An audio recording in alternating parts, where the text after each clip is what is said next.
রাতে 2টোর পর ঘুমান? তাহলে এটা আপনার জন্য।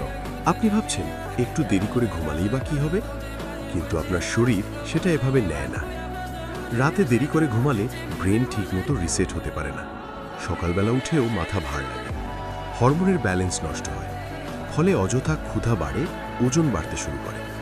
চোখের নিচে কালো দাগ, স্কিন নিস্তেজ, কারণ শরীরের রিপেয়ার সিস্টেম রাতেই কাজ করে। ইমিউন সিস্টেম দুর্বল হয়ে যায়, ছোট অসুখও বারবার হতে থাকে। দীর্ঘদিন এমন চললে মানসিক চাপ আর হার্টের ঝুঁকিও বাড়তে পারে। আপনি কি নিজের শরীরের সাথে অন্যায় করছেন? আজ থেকেই ঠিক সময় ঘুমানোর চেষ্টা করুন। রাত জাগা এখন ট্রেন্ড, কিন্তু সুস্থ থাকা তার চেয়েও বড় ট্রেন্ড হওয়া উচিত। কমেন্টে লিখুন, আপনি কি আজ থেকে সময় মতো ঘুমাবেন?